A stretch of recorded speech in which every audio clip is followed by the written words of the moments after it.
I think that's what really stops all of us from going after things is if we fail or if we're not good enough or, if we can't do it the way we want to do it, and it's, it's such a minor thing, but it's the major thing that keeps people from going after things, the fear of failure, Yeah. fear of failure. And if you can get past that, you can really do anything.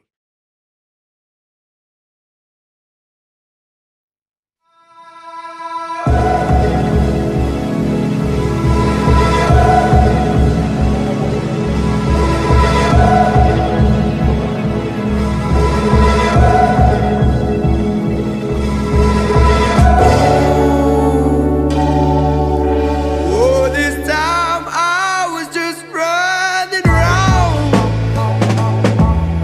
the beautiful mind between those eyes.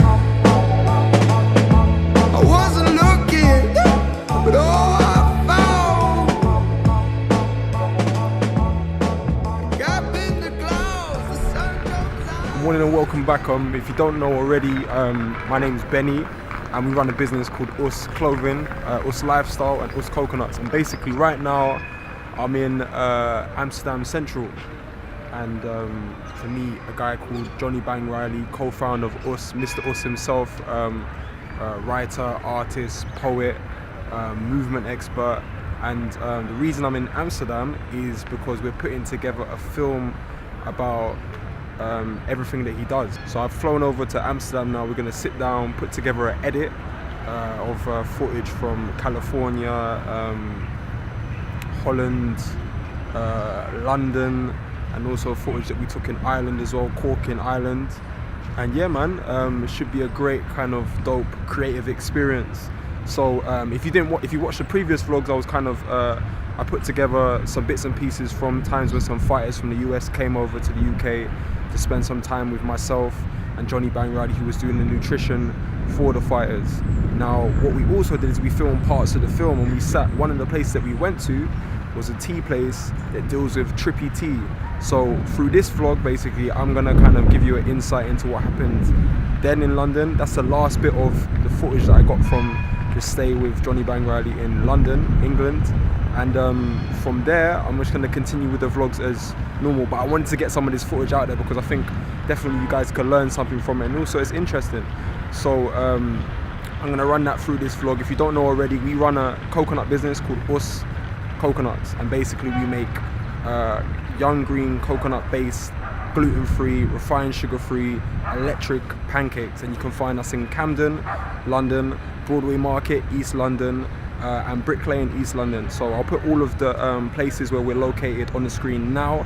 And we also run a clothing business. Everything from the coconuts funds a clothing business, an online clothing business called Us Lifestyle. 100% of the profits from all of the clothing that we sell online goes to a young lady called Desmina, who's suffering from stage 4 neuroblastoma, which is a form of cancer.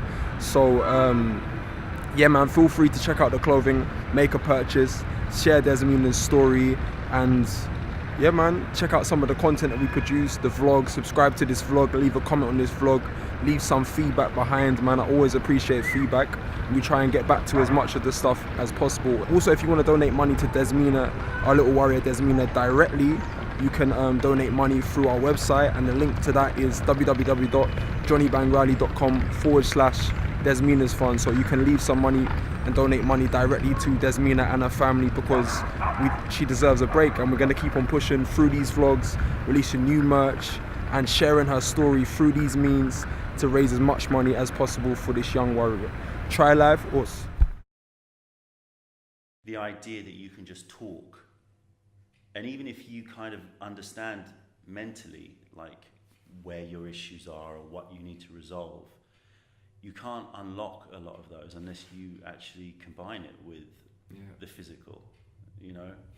It's a really kind of I don't think anybody. I don't think you can cure yourself from what happened to you. No. That has to stay there for a reason, all right? Yeah. And every time I've tried to get rid of these things, you make them more present. Yeah. So I just you're there, you do what you do. Yeah. I'm gonna have a life. Yeah. And then your life just becomes bigger and bigger until this thing gets squeezed out. Right. This was mainly taking up all the room. Yeah. And I just didn't focus on fighting it, because you're not anything worth fighting. You're a memory. So I'm like, okay, so if memories can affect my behaviour, then why don't I start writing something that will eventually become my history? Right. See what I'm saying? Yeah, sure. Yeah, so I became the writer.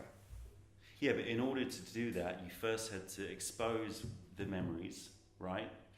And you had to, in a way, accept them, right? You talk about how you don't want to fight it anymore. Am I right in thinking that kind of, in a way, is like just saying, okay, I accept that happened, and I accept that has informed and affected me in my behaviour to the world, and I'm not going to fight that and pretend that doesn't exist or hide it. I acknowledge how dangerous it is. Yeah. I know the consequences of repeating that story. Yeah. So I just got busy creating a new one. You know what I mean? And just came with one word I came across that just tipped everything for me. Reverence is the cure to everything. You know what I mean? When you're constantly thinking about bad stuff, that's not a reverent state. Yeah. You can't be you can't have gratitude there. Yeah. And then I just started just tiny little bits, because remember I was taking this very ugly blob that nobody liked. Sure. And I was offering it life, and it went, who, me? Yeah. Me? Are you sure? I'm like, yeah. Let's drink some water. Just a sip. And it literally started in micro steps like that. Because sometimes the argument was so big. Sure. You don't deserve to be here. I'd start like running, which was good for me. It helped me breathe more, see more. And then all of a sudden it was like, what are you doing this for? That's not for you. Health and happiness, that's not for you. Remember who you are. Yeah. You know what I mean? Yeah. Now it's just squeak. My life is so full. And I identify now. I used to identify with being a tough guy because I needed that to survive, to stop being bullied. I had to move a certain way and look at a certain way so that I didn't look like a victim, to give myself some sort of peace. Then I just got into movement, then I got into being careful what I eat to a degree, and understanding sleep, and just basically, and then... But where did that come from? Was that just totally self kind of motivated, or? Algorithms are a great thing. As soon as you press on something on the internet, everything related to it starts popping up. Yeah, and I just started going with the flow. So you just fell down a rabbit hole of and then it was like that lecture happened to be there when I was looking at that. Right. And then, okay, what's that then? But you were searching. Yeah, pretty much. I wanted to be a specialist at something. I was always intrigued by like samurai warriors and like great fighters, and I wanted to be excellent at something too. And then all the things that I was identifying myself with, there was too much personal consequence to that. And then I just identify as a movement machine. That's it. I'm a movement machine, and that in order for me to be that, there's bonuses. It means I have to eat a certain way, and I have to take care of that. Right. So now I'm like into tea. Who'd have thought it, huh? Do you know what I mean? Instead of a crate of beer. You know what I mean? Right, so this is J Star. This is a 2009 aged white tea. So it's a combination of different pickings, but the point is that it's been aged for now 8 years.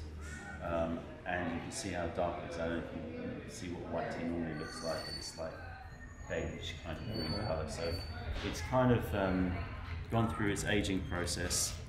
In China they say that if it gets past 3 years, 5 years, 7 years is a treasure, is the Chinese kind of approach to white tea. So it also becomes slightly medicinal in its effect. So have a sniff. Smell the leaf.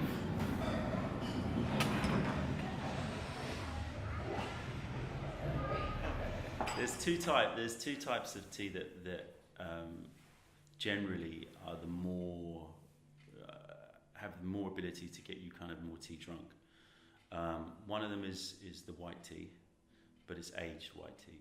So white tea, when it's fresh, it's lovely tea, but when it's aged, something happens to it when it ages. I don't know. So what's the feeling that you get? It's kind of like it can change. So sometimes it can put you in a very kind of reflective mood where you can be kind of quite thoughtful and just kind of not antisocial, but not like running around laughing. It's more like a kind of sit down and have the equivalent of a whiskey compared to a vodka. Do you know what I mean? Right, It's like, it's more like I'm going to kind of chill, but it kind of sets you off on very kind of creative thought. Other types of tea can get you quite hyper and quite more giggly and more energetic. But not in the caffeine way. And so those are the raw pu'ers. The raw pu'ers tend to have a little bit more of a caffeine hit.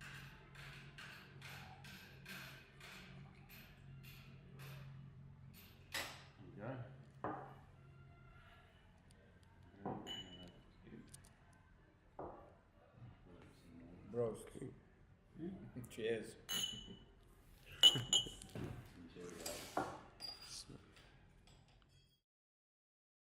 Also talking with Barrie about GABA.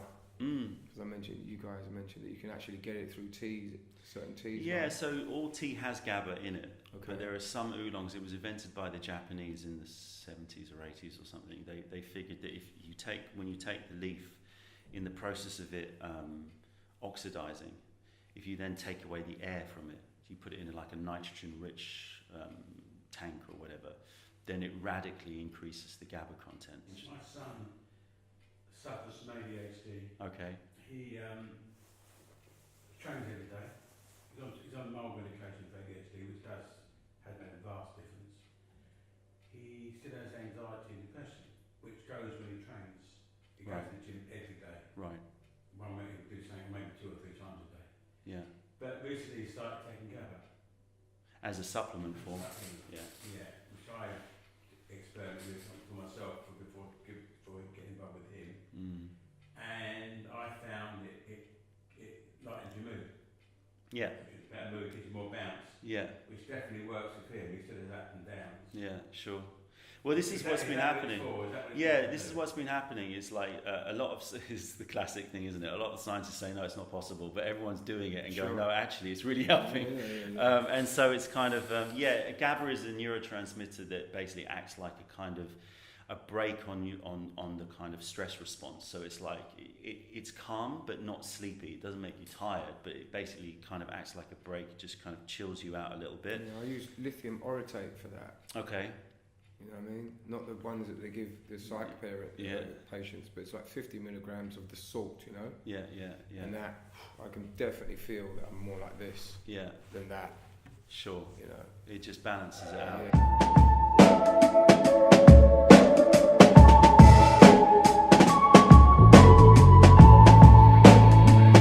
Oh, my dear,